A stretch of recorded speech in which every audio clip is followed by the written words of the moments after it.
लखनऊ में हंगामा। विधायक को एक दलित बेटी ने बीच मंच पर थप्पड़ जड़ दिया और वीडियो वायरल होते ही पूरे प्रदेश की राजनीति हिल गई।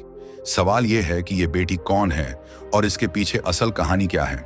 जानने के लिए अंत तक जुड़े। रागिनी बेटी के लिए एक लाइक, शेयर और चैनल पर पहली बार है तो चैनल को सब्सक्राइब जरूर करें।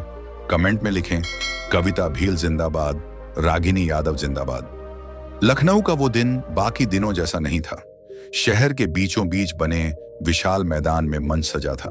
भगवा झंडे, पोस्टर और भीड़ सब एक चुनावी रैली की गवाही दे रहे थे। मंत्री, विधायक और नेता मंच पर चढ़े हुए थे, लेकिन भीड़ में छुपकर बैठी थी एक लड़की। चेहरे पर गुस्सा, आंखों में आंधी। नाम था रागिनी यादव। उम्र मुश्किल से 22 साल।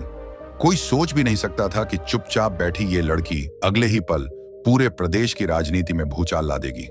विधायक मंच से जनता को ललकार रहा था, ये आरक्षण देश की बर्बादी है, हम इसे खत्म करके ही दम लेंगे। इतना सुनना था कि रागिनी के अंदर आग फट पड़ी। वो उबलते लावे की तरह भीड़ चीरकर मंच पर चढ़ गई।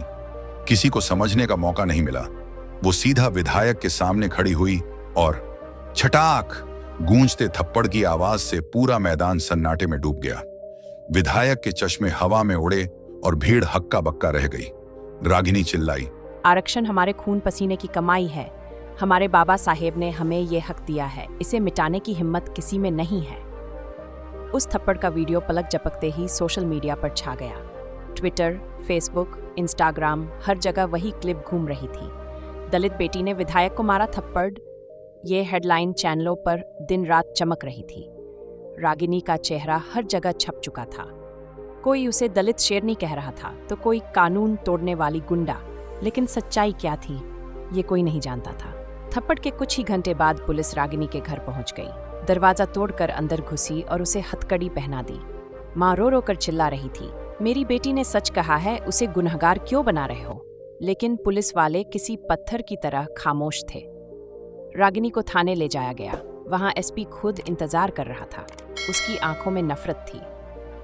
बहुत बहादुरी दिखा ली, अब तुझे ऐसा सबक सिखाएंगे कि पूरी उम्र याद रखेगी।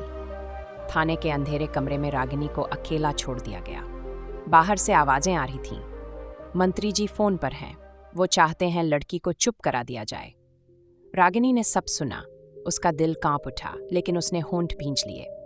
फिर अगले दिन सुबह के 9 बज रहे थे। गांव में हलचल थी। लोग आपस में बात कर रहे थे कि आज कोई आ रहा है, अब रागिनी यादव को न्याय मिलेगा। तभी काफिला गांव में घुसा। एक सफेद गाड़ी में बैठी थी कविता भील सीधे रागिनी यादव के परिवारजनों से मिली। परिवारजन रोने लगे। कविता भील ने आश्वासन दिया कि हम रागिनी यादव को वापस लाएंगे। कविता भील का काफिला देख सरकार के होश उड़ गए। कविता ने तुरंत स्थानीय पुलिस को फोन किया और बोली, मैं कविता भील बात कर रही हूँ, सिर्फ 30 मिनट में रागिनी यादव अपने घर होनी चाहिए। अगर ऐसा नहीं हुआ तो 30 मिनट के बाद हम तुम्हारे थाने को नीली छावनी में तब्दील कर देंगे। इतना सुनते ही दरोगा घबरा गया। तुरंत एसपी को फोन लगाया। बोला, कविता भील ने चेतावनी दी है कि उस लड़की को रिहा करे, वरना वो आंदोलन करेगी। एसपी बोला, कविता कौन होती है? अगर उस कविता भील ने हमारे कानून में बाधा उत्पन्न की तो उसे भी बंद कर दिया जाएगा। फोन कट गया। 30 मिनट से ज्यादा समय हुआ। कविता ने दरोगा को फोन किया, पर दरोगा ने कोई जवाब नहीं दिया। कविता भील हुई आगा बूला। समर्थकों ने दहाड़ा, बोले, कविता दीदी, हमें थाने चलना चाहिए। कविता भील का काफिला गांव से निकल पहुंचा सीधे एसपी ऑफिस। रागिनी ने सोचा कि शायद उसे छोड़ने आए हैं। कविता भील का काफिला एसपी ऑफिस के सामने आकर रुका। गाड़ी से उतरी। दलित बेटी कविता भील सीधे पहुंची एसपी ऑफिस। सीधे पकड़ लिया एसपी का गला। और इसी सन्नाटे में उस दिन के बाद पूरे शहर का माहौल बदल चुका था। विधायक के थप्पड़ और एसपी की गर्दन पकड़े जाने का वीडियो अब हर मोबाइल में था। गांव-गांव, कस्बों, यहाँ तक कि शहर के कॉलेजों में भी बच्चे आपस में कहते, देखा, वो है कविता भील जिसने कर दिखाया। लेकिन पर्दे के पीछे हलचल और गहरी थी। लखनऊ के पावर कॉरिडोर में हलचल मच चुकी थी। मंत्रियों की मीटिंग बुलाई गई। वहां कोई ऊंची आवाज में बोला, अगर आज एक दलित बेटी विधायक और एसपी को सरेआम चुनौती दे सकती है तो कल हमारे मंचों पर क्या होगा? एक मंत्री ने धीरे से कहा, इस लड़की को जितना जल्दी हो दबाओ, वरना ये तूफान बन जाएगी। लेकिन कविता भील पर दबाव डालना आसान नहीं था। तो माहौल और बदला हुआ था। एक तरफ उसके समर्थन में भीड़ इकट्ठा होती, जय भीम, कविता बहन तुमने हम सबका सीना चौड़ा कर दिया। वहीं दूसरी तरफ दबंगों की नजरें घूरती, बहुत उड़ रही है, देखते हैं कब तक।